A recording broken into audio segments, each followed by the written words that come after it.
కుప్పం. చంద్రబాబు నాయుడు గారిని ఓడగొడతాము, అసెంబ్లీలోకి అడుగు పెట్టనివ్వమని శపథం చేస్తున్నారు వైసీపీ నేతలు. ఇక కుప్పం వచ్చేసరికి చంద్రబాబు నాయుడు గారిని ఓన్ చేసుకున్నటువంటి నియోజకవర్గం. ఆయన ఏం చేసినా, ఏం చేయకపోయినా, హామీలు ఇచ్చినవి నిలబెట్టుకోలేకపోయినా గత కొంతకాలంగా ఆయన గెలుస్తూనే వచ్చారు. అది ఆయనకి అష్టమ శని ప్రభావం బలంగా ఉంది.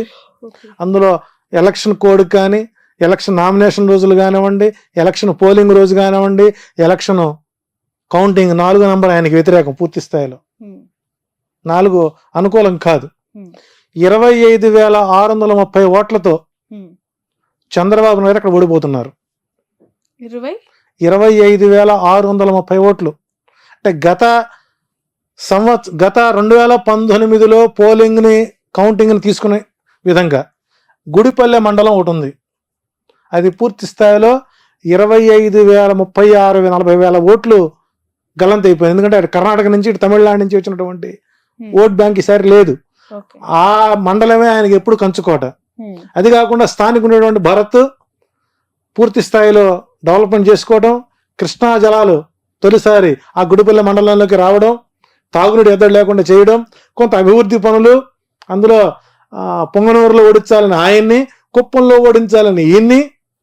ఏదేమైనప్పుడు కూడా చంద్రబాబు నాయుడు గారికి ఈసారి విజయ అవకాశాలు చాలా తక్కువగా ఉన్నాయని చెప్పొచ్చు.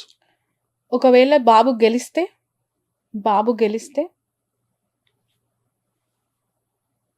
ఇక గ్రహ ఫలితాలు కూడా మనం తప్పని చెప్పుకోవాలి. ఇంకా అంటే ఇక ధర్మం ఉన్నటువంటిది కలియుగంలో లేదనుకోవాలి, ఇక ఆ ప్రాంతంలో లేదనుకోవాలి. ఎందుకంటే మీరు ఫిగర్ తో పాటు చెప్తున్నారు 100% అండి. 26,000 మీరు ఏ సర్వే సంస్థలైనా చూసుకోండి. నాకంటే తోపులు తురుంకాళ్ళు ఉన్నారు జ్యోతిష్యం, చాలా సామాన్యం జ్యోతిష్యంలో. నాకంటే మేధావులు ఉన్నారు, వాళ్ళని ఇంటర్వ్యూ చేయండి. కుప్పం ఓడిపోతుందా లేదా అనేది ఒకే ప్రశ్న. సింగిల్ వాడు చెప్పని ఓడిపోతాడు. ఓకే, ఇది మీ ఛాలెంజ్. రైట్. నెక్స్ట్ నగరి విషయానికి వద్దాం. రోజా గారు అక్కడ పోటీ చేస్తారు. ఆమె గెలుపు అవకాశాలు ఎలా ఉన్నాయి? సో ఇక నగరి వచ్చేసరికి ఆమె జాతకం మొట్టమొదటిసారిగా నేమాని భాస్కర్ గారు నా చేత రాయించారండి.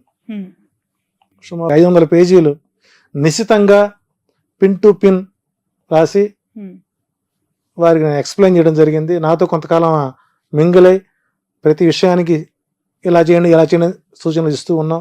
సరే, ఎమ్మెల్యే అయిన తర్వాత వారి యాటిట్యూడ్ మార్చుకున్నారు. సో ఇబ్బందుల్లో ఆదుకున్నాం, సుఖాల్లో హ్యాపీగా ఉన్నారు. జబర్దస్త్ ద్వారా ఏదో సంపాదించుకున్నారు. కానీ నియోజకవర్గానికి దూరంగా ఉంటారు. నియోజకవర్గంలో నాకు అసమ్మతి గళం పెరుగుతుంది. చిత్తూరు జిల్లా ప్రధాన నాయకులతో ఈమెకి కొద్దిగా ఇబ్బందికరంగా ఉంటాం. రెండోది ఓవర్ కాన్ఫిడెన్స్. దైవ బలం కూడా ఓవర్ కాన్ఫిడెన్స్ ముందు పనిచేయదు. సో ఈసారి నగరిలో ఆమె ఓటమికే గ్రహస్థితులు బలంగా ఉంటాయి. సో ఈసారి అక్కడ కొద్దిగా ఆమెకు ఎదురుగాలి వీచే అవకాశాలు ఉన్నాయి. ఏదన్నా చేసిన పూజలు పునస్కారాలు ఏదన్నా ఫలిస్తే అప్పట్లాగానే 12 ఓట్లతోనో 2,000 ఓట్లతోనో గెలిచే అవకాశం ఉంటుంది. ఇంత చరిష్మాలో కూడా ఆమె గెలవకపోతే ఇంకా ఆమె దురదృష్టంగా మనం లేనొచ్చు. నా అంచనా ప్రకారం నగరిలో రోజా ఓటమి ఖాయమైంది. ఇక 40 రోజులు టైం ఉంది కాబట్టి దానికి సంబంధించినటువంటి కార్యాచరణ చేసుకుని దైవబలాన్ని పెంచుకుంటూ చేసిన తప్పులకి వాగిన వాగుడికి ఆత్మ పరిశీలన చేసుకుంటే గెలిచే అవకాశాలు ఉంటాయి. లేని పక్షంలో వైసీపీ అకౌంట్లో చిత్తూరు జిల్లాలో ఆ సీటు చేరే అవకాశం ఎక్కువగా ఉంది. రైట్. మరొకరు లోకేష్ వాళ్ళ తండ్రి గురించి చెప్పారు, మామయ్య గురించి చెప్పారు. కుమారుడు లోకేష్ పరిస్థితి ఏంటి మంగళగిరిలో? అంటే ఇక్కడ లోకేష్ గారి జాతక ప్రభావంలో ఒక ప్రధానమైన ప్లానెట్, రాజయోగాన్ని ఇచ్చేటువంటి ప్రధానమైనటువంటి గ్రహస్థితి ఏదైతే ఉందో అది పూర్తి స్థాయిలో 35% మాత్రమే అతను సపోర్ట్ చేస్తుంది. కారణం ఏంటంటే పూర్తి స్థాయిలో ఆ నియోజకవర్గం మీద పట్టు లేకపోవడం. ఓకే. నేను ఉండేది మంగళగిరిలో కాబట్టి మేము లోకల్ గా ఉన్నటువంటి అబ్జర్వేషన్ చేస్తుంటాను. గతంలో ఆలరామకృష్ణారెడ్డికి అంత స్వీప్ లో కూడా మంగళగిరిలో ఓట్ బ్యాంకు ఆయనకి లేకుండా పోయింది. అతనికి ఏమొచ్చింది సరే పెదవట్లో కూడా దుగ్గిరాల, నందివేలు ఆ మండలాలు, కొంత పొన్నూరులో వరకు కొన్ని కలుస్తాయి. వాటిలో నెగ్గుకుని బయటకు వచ్చారు. ఆ తర్వాత గెలిచాడు. అక్కడ మళ్ళీ మార్చారు, గంజి చిరంజీవికి ఇచ్చారు. గంజి చిరంజీవి టైట్ ఫైట్ జరిగింది. ఇప్పుడు అక్కడ పద్మశాలి ఓట్ బ్యాంక్ కీలకం. సుమారు 1,12,000 ఓట్లు పైన వాళ్ళవి ఉన్నాయి. రెండోది రాజకీయ నేపథ్యం ఉన్నటువంటి కుటుంబం. అటు మురుడు వారి ఎమ్మెల్సీ గారి కోడలు ప్లస్ కాండ్ర కమల యొక్క కూతురు ఎడ్యుకేటెడ్, స్థానికంగా అందుబాటులో ఉంటారు. సో అక్కడ పద్మశాలి దేవాంగ ఓట్లు కీలకం. ఎప్పుడు సిపిఐ సిపిఎం కంచుకోటది. అటువంటి ప్రాంతంలో మేషరాశికి ఈసారి అనుకూల పవనాలు ఉన్నాయి. సో కాబట్టి ఇక్కడ లోకేష్ కూడా విజయం అనేటువంటిది నల్లేరుపై బండి నడకైతే కాదు. ఈసారి కూడా కొంత ప్రతికూల వాతావరణమే అక్కడ ఎక్కువ గోచరిస్తుంది. ఒకవేళ విధి వక్రించి కనుక గెలిస్తే 5,000 ఓట్లు బయటపడతాడు. అది కూడా కష్టమే. రైట్. ఇక పులివెందుల నుంచి పోటీ చేస్తున్న జగన్ గారి గురించి, అఫ్ కోర్స్ ఆయన్ని ఓడించాలని, ఆయనను కూడా రానేయకుండా అడ్డుకోవాలని ప్రయత్నం మామూలుగా కూటమి చేస్తూనే ఉండొచ్చు గాక, అతని గ్రౌండ్ రియాలిటీస్ మీకు ఏమనిపిస్తూ ఉన్నాయి? అంటే గతంలో అసెంబ్లీ ఎన్నికలో 1,00,000 ఓట్ల మెజారిటీతో ఆయన గెలిచిన సందర్భాలు ఉన్నాయి. వ్యతిరేకత అంటే ఇక్కడ పులివెందులో ఉండేటువంటి ఓట్ బ్యాంక్ ఎప్పుడు కూడానండి చాలా దూరపు ఆలోచనతో ఉంటారు తప్ప తాత్కాలికంగా మాటలు, తాత్కాలికమైనటువంటి ఒడిదుడులు ఎందే మనుషులు అయితే కాదు.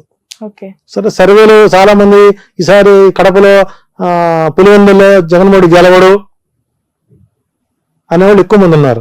సో కుటుంబ సభ్యులే ఓడించడానికి సిద్ధంగా ఉన్నారు. కానీ అక్కడ విఘ్నత ఉన్నటువంటి రాజకీయ నాయకులు, ప్రతి ఓటర్ ఒక రాజకీయ నాయకుడు అనండి.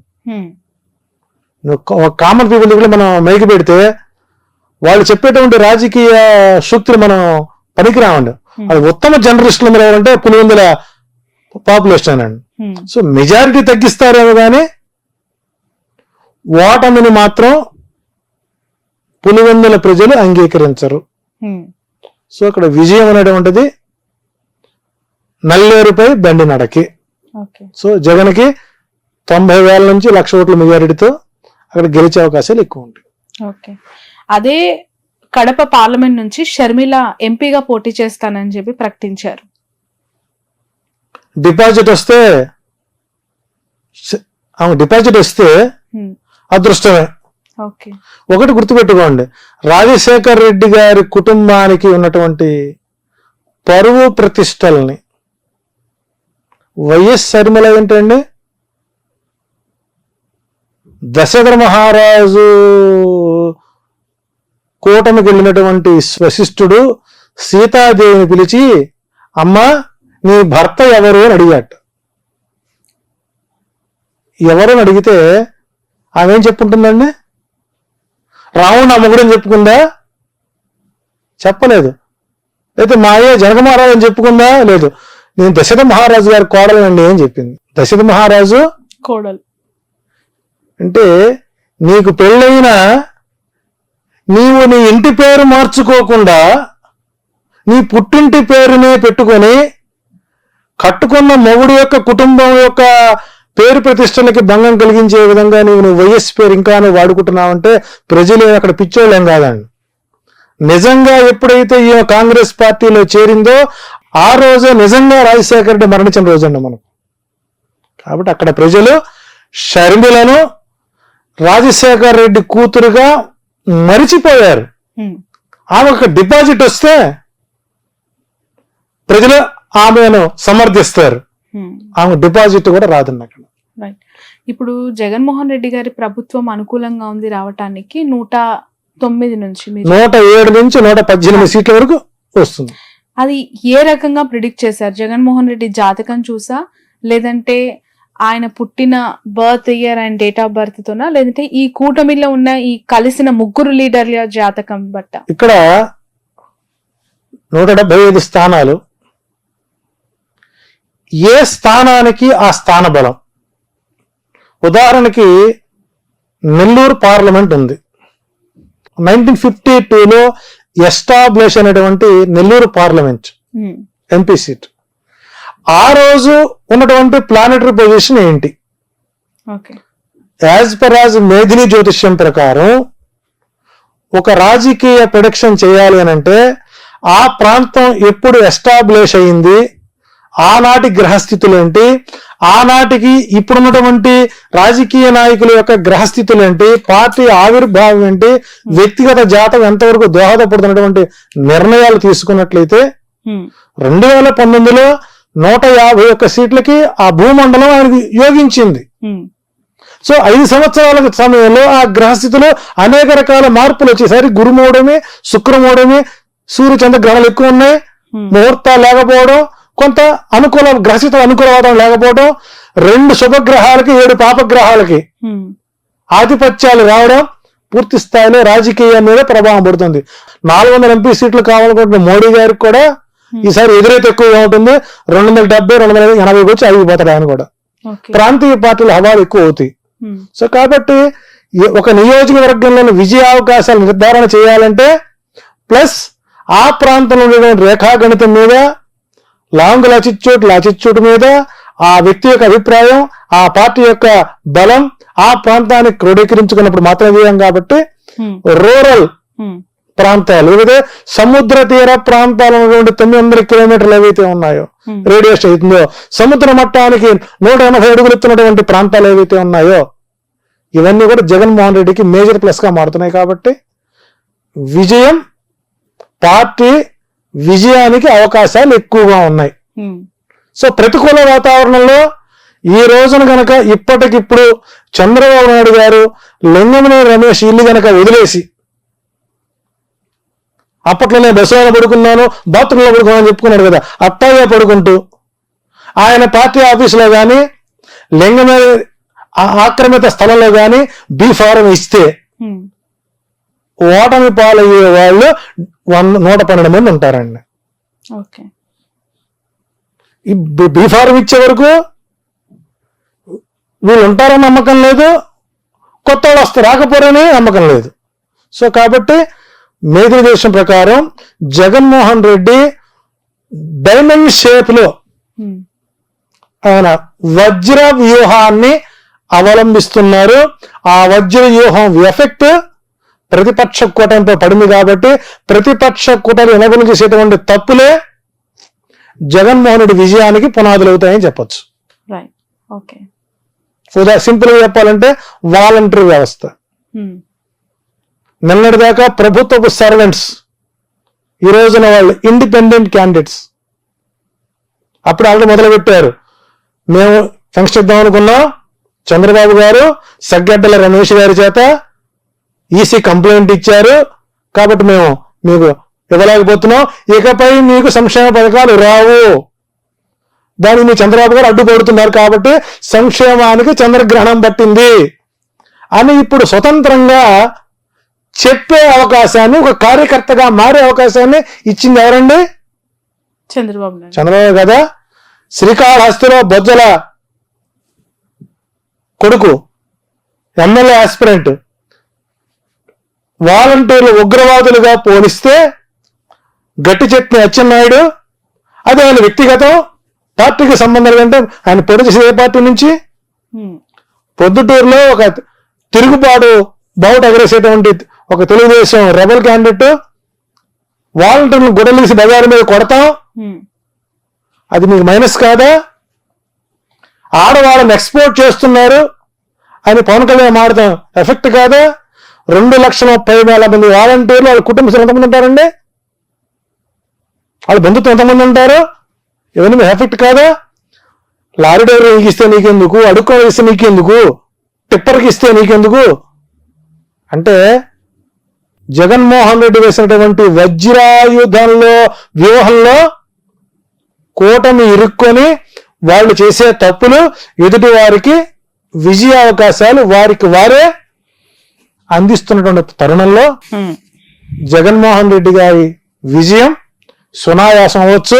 అట్లాగని చెప్పేసి కూటమిలో వ్యతిరేకత వచ్చింది, ఫ్లెక్సీలు తగలబెడుతున్నారు, గుడ్డలు తగలబెడుతున్నారు, కార్యకర్తలు కొడుతున్నారు, కాబట్టి మనం గెలిచాము అని గనక వైసీపీ కార్యకర్తలు రిలాక్స్ అయితే ప్రమాదం పొంచి ఉంటుంది.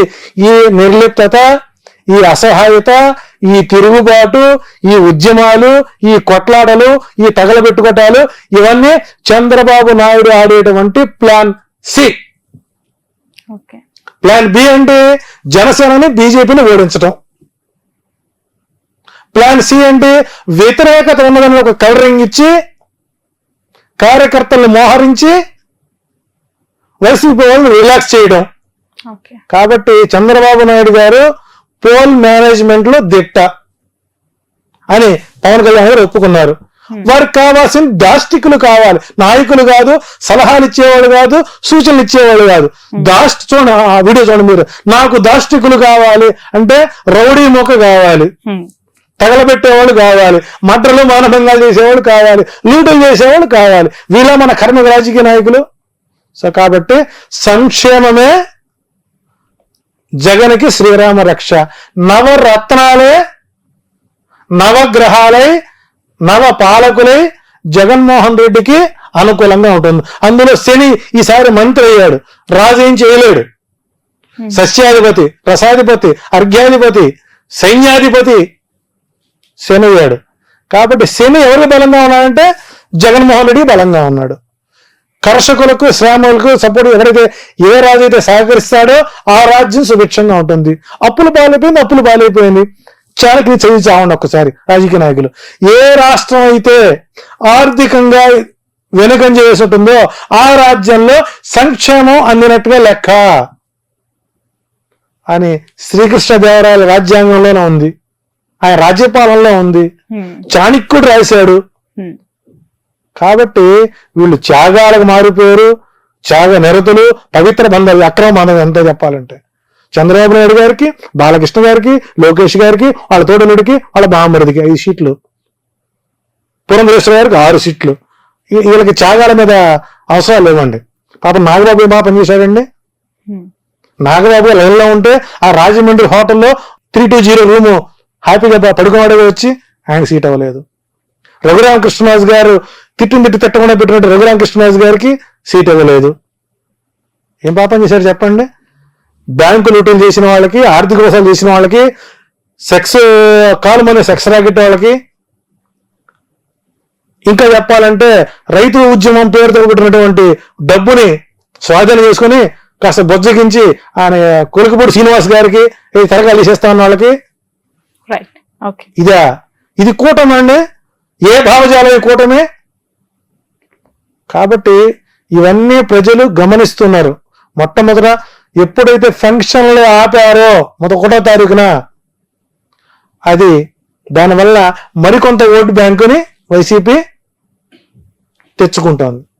కాబట్టి ఎదుటివాడి చేసే తప్పులు పక్కవాడికి లాభాలు అవుతాయంటంలో ఇదే తార్కాణం. థ్యాంక్ యూ సో మచ్ అండి జీవలన్ గారు, మీ అభిప్రాయాన్ని తెలియజేసినందుకు. ఎందుకంటే మేధిని జ్యోతిషం అనేది చాలా కొత్త, దాని ద్వారా గెలుపోటములు వివరించారు ఇంతవరకు. ఏ నియోజకవర్గంలో ఎవరికి ఏ విధంగా ఉంది, విజయం ఎవరికి దక్కబోతుంది అనేది చూద్దాం. రాబోయే రోజుల్లో ఎన్నికలు అవుతాయి, రిజల్ట్ వస్తుంది. మీరు అన్న జ్యోతిష్యంలో మీరు అనుకున్న అభిప్రాయం నిజమవుతుందా కాదా అనేది కూడా చూస్తాం. Thank you so much for your valuable time. ఇది జీవీఎల్ఎన్ ఆచార్యులు గారితో స్పెషల్ ఇంటర్వ్యూ. ఆయన గత కొన్ని సంవత్సరాలుగా జ్యోతిష్య పరంగా అనేక విషయాలపైన తన అభిప్రాయాన్ని చెప్తూ వస్తున్నారు. రాబోతున్న 2024 ఏపీ ఎన్నికలకి సంబంధించి చాలా క్రూషియల్ సీట్స్, చాలా ఇంపార్టెంట్ కాన్స్టిట్యున్సీస్ పిఠాపురం, కుప్పం, పులివెందుల, మంగళగిరి, హిందూపురం, నగరి ఇలాంటి నియోజకవర్గాల పైన తన అభిప్రాయాన్ని తెలియజేశారు. అక్కడున్న రియాలిటీస్ అన్ని కూడా ఏ విధంగా ఉంటాయో వివరించారు. సో ఈ జ్యోతిష పరంగా వచ్చిన ఆన్సర్ రేపు రియాలిటీకి ఎంతవరకు దగ్గర అవుతుంది, మ్యాచ్ అవుతుంది అనేది కూడా చూద్దాం. That's all for now. చూస్తూనే ఉండండి క్యూబ్ టీవీ నెట్వర్క్. ఇప్పుడు ఆపరేషన్ లేకుండానే మోకాళ్లకు ప్లాస్మా ట్రీట్మెంట్, మీ ఆర్థోపెటిక్ సమస్యలన్నిటికీ రోబోటిక్ టెక్నాలజీ ద్వారా తక్కువ ఖర్చుతో శాశ్వత పరిష్కారం, ఫ్రీ కన్సల్టేషన్, ప్రతి ట్రీట్మెంట్ పై 20% డిస్కౌంట్. ఈ ఆఫర్ కొద్ది రోజులు మాత్రమే. త్వరపడండి. V9 hospitals 9281465842.